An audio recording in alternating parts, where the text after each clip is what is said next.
मेरा working style अलग है, मैं अलग तरीके से काम करूंगा और मैं किसी से दब के नहीं, डंके की चोट पे काम करता हूं, वही करूंगा। खासकर ये विरोधी इल्जाम लगाते हैं कि जिन इंडिपेंडेंट एमएलए ने सरकार को समर्थन दिया उन्हें कैबिनेट में जगह नहीं दी गई सिवाय एक मंत्री रंजीत चौटाला के अलावा। बताया मैंने, कोई टिप्पणी नहीं करनी चाहिए, नहीं करनी चाहिए।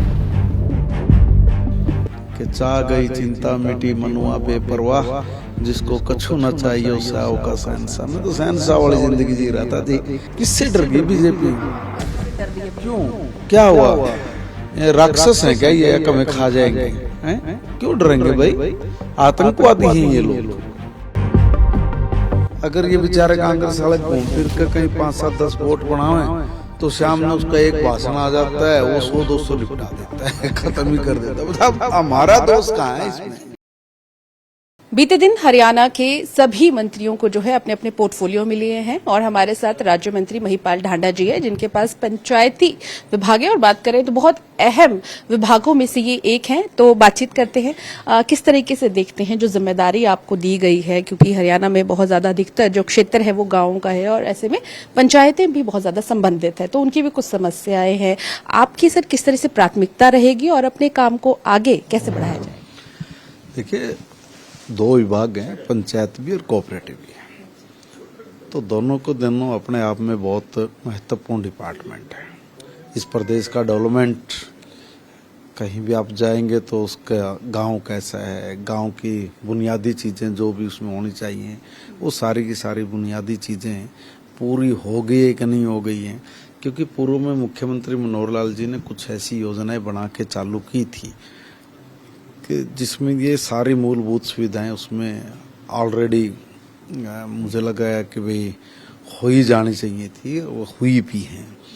फिर भी कहीं कोई कसर है, कोई कमी है, उस कमी को हम लोग दूर करना ये हमारी प्रायोरिटी रहेगी। क्योंकि अभी कोड ऑफ कंडक्ट है, इसी बीच में हम लोगों को कुछ सीखने का, कुछ समझने का भी अवसर मिलेगा और ऐसी भी जानकारी हमारे पास उपलब्ध हो जाएगी कि भाई कौन से काम पेंडिंग पड़े हैं, कौन से काम प्रायोरिटी पे होने चाहिए, कितना फंड्स पड़ा है।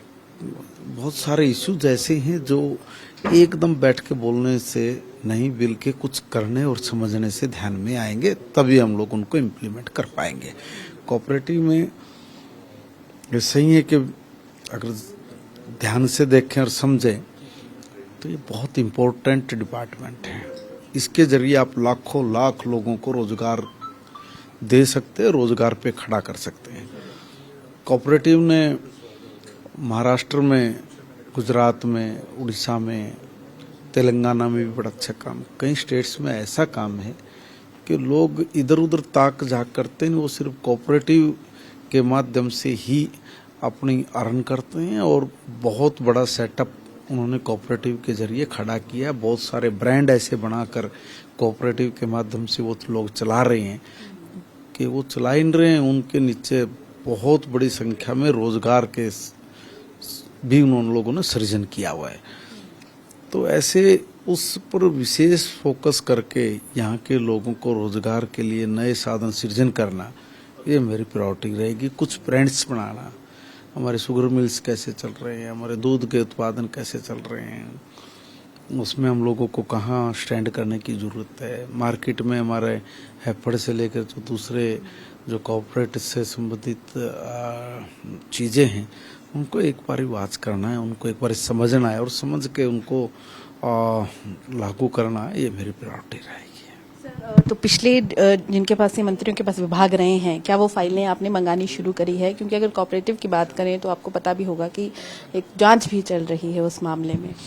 नहीं, अभी तो जुम्मे एक दिन हुआ है भाई, अभी चार्ज मिला है रात को ही। सुबह हमारी अभी कैबिनेट की एक फॉर्मल सी मीटिंग थी होली की शुभकामनाओं का, उस लेके अभी उस पर ऐसा कुछ नहीं किया है। देखिए, मैं कभी भी अड़ंगे वाली चीज़ों में नहीं पड़ूंगा और ना मैं कुछ ऐसी कामों को कि भाई यहाँ ये ऐसा और ये वैसा नहीं। मुझे मेरा काम करना है और मेरा काम ये है कि मैं ज़्यादा से ज़्यादा रोजगार के साधन इसमें सृजन कैसे कर सकूं। मेरा वर्किंग स्टाइल अलग है, मैं अलग तरीके से काम करूंगा और मैं किसी से दब के नहीं, डंके की चोट पे काम करता हूँ, वही करूंगा। अच्छा ढांडा साहब, ये तो रही आपके महकमे की बात। अब थोड़े से पॉलिटिकल सवाल ले लेते हैं। बहुत सारी चर्चाएं चल रही है जब से कैबिनेट का विस्तार हुआ है। खासकर ये विरोधी इल्जाम लगाते हैं कि जिन इंडिपेंडेंट एमएलएज ने सरकार को समर्थन दिया उन्हें कैबिनेट में जगह नहीं दी गई, सिवाय एक मंत्री रंजीत चौटाला के अलावा। बताया मैंने, कोई टिप्पणी नहीं करनी चाहिए। नहीं करनी चाहिए। पर सर, पॉलिटिकली तो आप जवाब देना चाहेंगे उन्हें कुछ? नहीं, पॉलिटिकली जवाब तो जब बनता है कि देखिए ये एकाधिकार है मुख्यमंत्री जी का, तो मुख्यमंत्री जी किसको अपने कैबिनेट में ले रहे हैं, किसको नहीं ले रहे हैं, उनका एकाधिकार है। उसमें हम लोग क्या बोल सकते हैं, क्या कहें उसमें। अच्छा, आपको जिम्मेदारी तो मिली, एक्सपेक्ट क्या कर रहे थे? पोर्टफोलियो कोई भी दे दे चलेगा या कोई स्पेसिफिक था कि मुझे ये वाला पोर्टफोलियो मिल जाता तो मैं और बेहतर से उसे कर? नहीं, मैं भारतीय जनता पार्टी का कार्यकर्ता हूँ। संघ से जब मुझे भारतीय जनता पार्टी में मैं आया तब ये सोच के नहीं आया था कि मैं मंत्री बनूंगा, ये कुछ इस तरह करूंगा। नहीं, जब मेरी संघ से जब मैं भाजपा में आया तो मुझे आते जिला उपाध्यक्ष बनाया, जिले का महामंत्री बना, फिर युवा मोर्चा का प्रदेश अध्यक्ष रहा, फिर किसान मोर्चा का प्रदेश अध्यक्ष रहा। संगठन ने लगा कि भाई चुनाव लड़वाना चाहिए तो टिकट दे दिया। 14 में विधायक बन गया, 19 में रिपीट हो गया। अभी कहा कि मंत्री पद की शपथ ले लो तो ले ली। मैंने कभी अपनी इच्छा रखी नहीं। मेरे बारे में बहुत कम लोग जानते हैं, मगर मैं बता देता हूँ कि चाह गई चिंता मिटी मनुआ बेपरवाह, जिसको कछु न चाहिए उस आओ का शहंशाह। मैं तो शहंशाह वाली जिंदगी जी रहा था जी।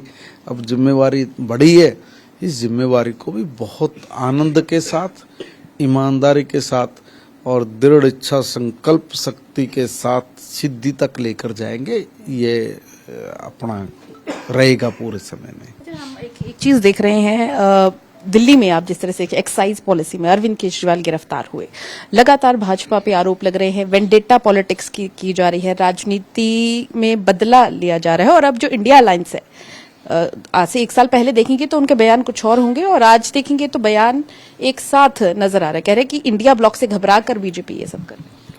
देखिए, भारतीय जनता पार्टी को बदला ले रही है अरविंद केजरीवाल से। क्यों? अरविंद केजरीवाल ने भारतीय जनता पार्टी का क्या बिगाड़ दिया? हम क्यों बदला लेंगे भाई? कोई हमारे साथ उसकी कोई जाति दुश्मनी है क्या? ये पॉलिटिकल स्टंट मारते हैं। भारतीय जनता पार्टी का अरविंद केजरीवाल ने कुछ नहीं बिगाड़ा, उसने सारी जनता का बिगाड़ा है।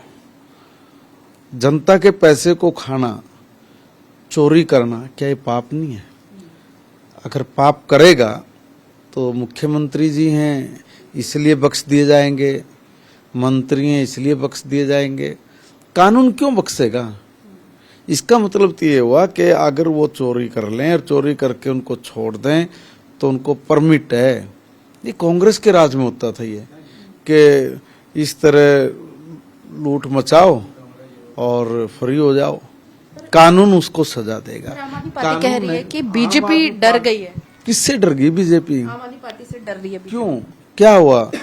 ये राक्षस हैं क्या ये, कमें खा जाएंगे? हैं? क्यों डरेंगे भाई? आतंकवादी हैं ये लोग। भाई डर गए? भाई डर किसका होता है? जो बदमाश हो उसका। और अगर वो बदमाश हैं, आतंकवादी हैं, लुटेरे हैं, डाकू हैं और हम डर रहे हैं तो भाई कानून में प्रावधान है कि ऐसे लोगों को लगाम डाली जाए, ऐसे लोगों को पकड़ कर अंदर दिया जाए जो समाज के लिए खतरा हो। तो ये तो समाज के लिए खतरा है, हम क्यों डरेंगे भाई? भाई हमारी कोई जाति दुश्मनी नहीं है किसी के साथ, ये तो कानून अपना काम कर रहा है। भाई चोरी तुम कर रहे हो, बीजेपी की क्या दुर्भावना आ गई? हमें तो ये नहीं समझ में आ रही है। भाई चोरी की तो सत्येंद्र जैन पकड़ में आ गया, पकड़ में आया तो फिर वो सुप्रीम कोर्ट, माननीय हाई कोर्ट, वो सब कोर्टों में गए हैं, क्यों नहीं जमानत मिल रही उनको?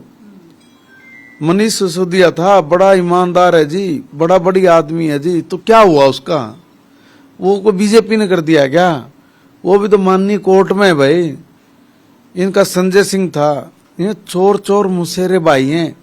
सबको अपनी गद्दी बचाने का, सबको जो लूट है, लूट के पैसे को बचाने का एक सीधा सा इनके पास हथियार है, ये बोलो कि भाई बीजेपी वाले हमारे साथ दुर्भावना से ये काम कर रहे हैं। विपक्ष अब सवाल उठा रहा है इलेक्ट्रल बॉन्ड्स पर, कह रहे बीजेपी को सबसे ज्यादा पैसे दिए गए और जहां रेड होती है, ईडी की रेड होती है, उसके बाद इलेक्ट्रल बॉन्ड पे जो है पैसे आते हैं। देखिए अब ये लोग कुछ भी बोलेंगे जी, ये तो नूबी को भाई राम मंदिर का राम से कोई संबंध नहीं, ये तो काल्पनिक है। एफिडेविट दे दिया था जिन लोगों ने, तो इतने पागल हैं। अब ये कुछ भी बोलेंगे जो बता, इनके हर बात का जवाब देना कोई उचित नहीं है। अगर भाई आपको कहीं पर इसमें खामी लगती है, कोई त्रुटि लगती है, तो हम फिर निवेदन कर रहे हैं, आप लोगों के लिए सब तरह के रास्ते खुले हैं, आप लोग जाइए, न्याय मांगे। अगर हमने गलत किया तो अब वो करते नहीं, मीडिया में आते हैं। अब उनके पास असल में बात क्या है कि कोई मुद्दा नहीं है, ना इनके पास नेता है ना मुद्दा है। नेता ऐसा है, अगर ये बेचारे कांग्रेस वाले घूम फिर के कहीं 5-7-10 वोट बनावे तो शाम ने उसका एक भाषण आ जाता है, वो 100-200 निपटा देता है, खत्म ही कर देता है। मतलब हमारा दोस्त कहाँ है इसमें? वो कह रहे हैं हमारे अकाउंट फ्रीज हो चुके हैं, हमारे पास पैसा नहीं है, हम कैंपेनिंग कैसे करेंगे चुनावों में, तो ये जानबूझ के किया गया है। नहीं, जितने पैसे तुम्हारे पास हुए पड़े उतने में तुम चुनाव लड़ लोगे? झूठ बोलते हैं। फ्रीज भी क्यों है? अगर तुम लोग अरविंद केजरीवाल के लिए 60 गांठ करोगे, उल्टे पुल्टे पैसे को लेकर अपने खाते में जमा कराओगे, तो फ्रीज होंगे ही। मैं आपके चैनल के माध्यम से कहना चाहता हूं, डेली पोस्ट के जरिए, कि भाई भारत दुनिया का सबसे ताकतवर देश बनाना है, हम सब ने मिलके बनाना है। देश के प्रधानमंत्री ने बहुत बड़े बड़े फैसले लिए हैं, हरियाणा में भी सरकार बहुत बड़े बड़े फैसले कर रही है। आप इन फैसलों में सहयोग करो। अगर कहीं गलती है तो उस गलती का आने वाले दिनों में क्या नुकसान हो सकता है, बैठ के ये सुझाव दो।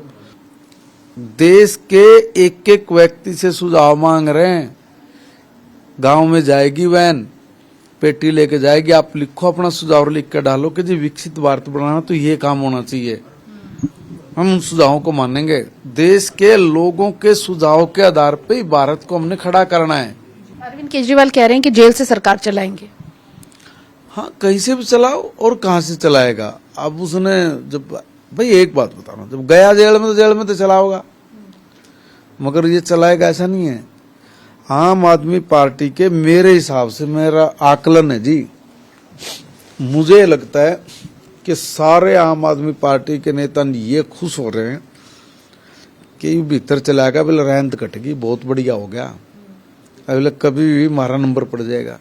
अब कोई पार्टी संगठन थोड़ी नहीं है मजबूत। किसको डर है? आपको क्या लगता है कौन से नेता को डर है अब अरविंद केजरीवाल के? सारे लोग हैं तो, जिसके भी हाथ में दाव लग जाए। ये तो सब दा घाटू लोग हैं। दा घाटू मतलब मौके पे जिसका दाव लग जाए वो है पहलवान। तो इनमें तो नूरा कुश्ती चल रही है अंदर अंदर कि गया ये तो ठीक होगा, रैंत कटी, अब हो सके मेरे पे सहमति हो जाए, मेरे पे सहमति हो जाए, है ना। तो आपस में उनके प्रेम प्यार भी बढ़ गए होंगे, आपस में एक दूसरे को उन्होंने भी देख लिया कि ले भाई अब वो सड़क पर उतर के सब ताकत दिखा रहे हैं। भाई उसके कह रहा मेरे पे नजर पड़ जाए, मेरे को कह दे कि भाई तू संभाल, है ना। तो ये तो सारे जैसे गुरु वैसे चेले। अन्ना हजारे जी ने क्या किया, उनकी नीयत तो शुरू से खोटी थी जी। वो बेचारा इतना मर लिया तपस्या कर करके, उसके सामने कहा था हम ये कुछ नहीं करेंगे, इन सारे काम करे। भ्रष्टाचार के खिलाफ बैठे थे, भ्रष्टाचार में जाकर लिप्त हो गए। लगता है कि पंजाब तक भी इसके तार जुड़ेंगे, क्योंकि पंजाब में भी वही एक्साइज पॉलिसी। देखिए, अगली बात तो मैं नहीं कह सकता कुछ भी। गलत तो गलत है, चाहे वो पंजाब है चाहे वो दिल्ली है, जहां भी गलत है वो गलत है। शुक्रिया, बहुत बहुत शुक्रिया जी। तो ये थे हमारे साथ राज्य मंत्री महिपाल ढांडा, जिन्होंने अलग अलग विषयों पर, खासकर एक्साइज पॉलिसी के बारे में खास बातचीत करी। डेली पोस्ट पंजाब, हरियाणा, हिमाचल के साथ। कैमरा पर्सन प्रदीप के साथ पूजा वर्मा, डेली पोस्ट पंजाब, हरियाणा, हिमाचल।